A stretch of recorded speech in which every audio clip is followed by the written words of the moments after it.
of y'all talk to your father or someone in your family through the phone or through the glass wall when they was in prison? Honestly, growing up, I thought that it was every man's role to at some point experience incarceration as a man. And you know, now looking back at it, wow, that's a hard way to think. But I honestly thought that every man went to prison because every man that I ever known went to prison. And every man that I ever known was celebrated for going to prison. That actually kept me out the graveyard, and actually kept me from the DC jails. You know what I'm saying? Just being a good person. You know what I'm saying? Being a good person goes a long way. You ain't got no enemies. You shouldn't have no enemies. Seeing how, to be honest, seeing how my mother, how much she worked hard. My mother growing up, she worked so hard just to put food in our mouth and clothes in our back, and I felt like I didn't want to disrespect her or let her hard work go to waste by throwing away my life. And but just by her, she gave me my ambition. She gave me my dedication to everything I do, as far as finishing high school and college and pushing my clothing line, made clothing to the fullest, or whatever else I'm doing. So she gives me my ambition to this day, and she's still walking around, still working hard to this day. So if she gonna keep working hard, I gotta keep working hard. I wanted better. I know you can still be successful with a high school diploma, but I just thought that putting a bachelor's degree and hopefully many more degrees onto it would actually give me a better chance and a better shot. So I wanted to go. I knew I wanted to go to college since I was in elementary, middle school. You know what I'm saying?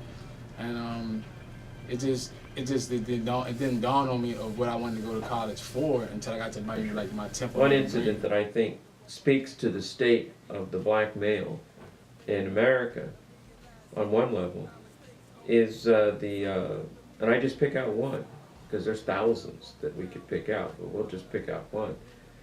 This young teenager of African descent, I can't remember his name right now. I apologize for that, but I think 2-3 months ago, he was playing on a playground with a toy that is legally sold in America, and he was playing what we all play as young men, cowboys and Indians of some type, I guess, or some version in his mind of playing that game with his toy. And 2 Cleveland police officers rode up after receiving a call from somebody in the neighborhood that somebody was playing with a gun in the park. Now, he was in the park where children play.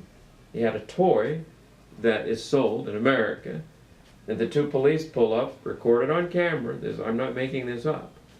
And in less than 4 seconds, within the time they pulled up, and 4 seconds later, they had shot this 12-year-old child to death. 2 grown men. Right? Now, there's your answer.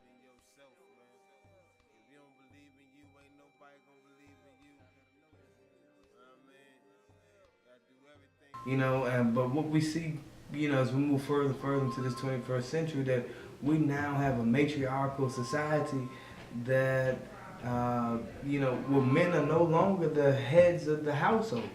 And so you see this matriarchal society, but and when I say matriarchal society, I'm talking about a singular society where single black mothers are raising kids. And, you know, where you don't have a co-parenting situation where you have a mom and a dad, and then the mom and the dad have offspring and they raise their kids. That's not what we're seeing today. And I think that we have to really get back to building families. We have to really get back to uplifting families.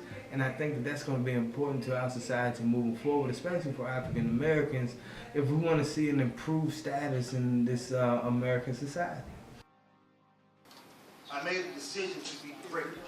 I made a decision to reverse every negative word that came my way. How many of y'all, since y'all was born, heard negative in y'all household? How many of y'all have seen a man or a father in your household since you was born? How many? Most often we want to ask God to take the pain away. Moses asked God to take the pain away, but God helped him through it. He didn't take the pain away.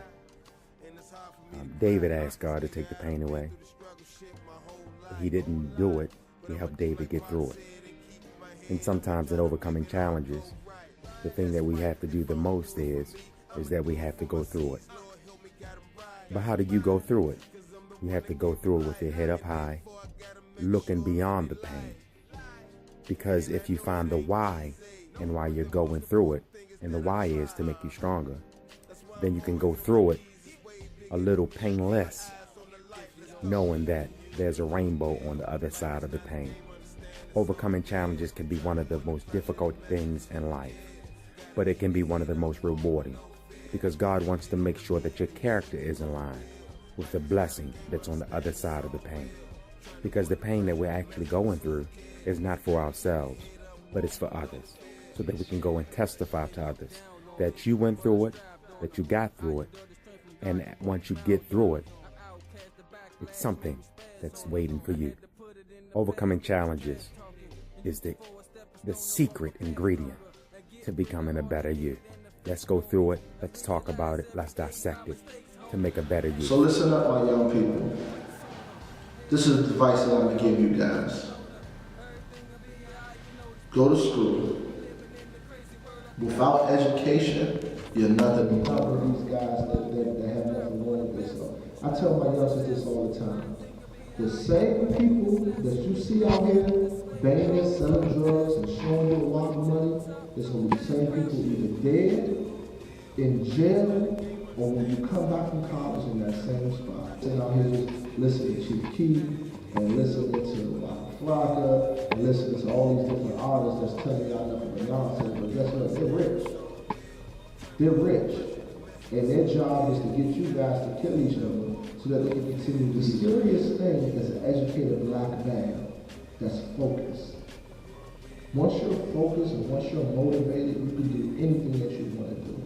Anything that you want to do. Nobody can stop you, because what happens with an educated, motivated man is that we get knocked down.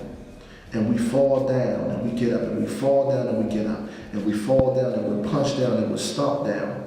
But we always keep coming and we always get up. It's about being great, y'all. Don't settle for less, but great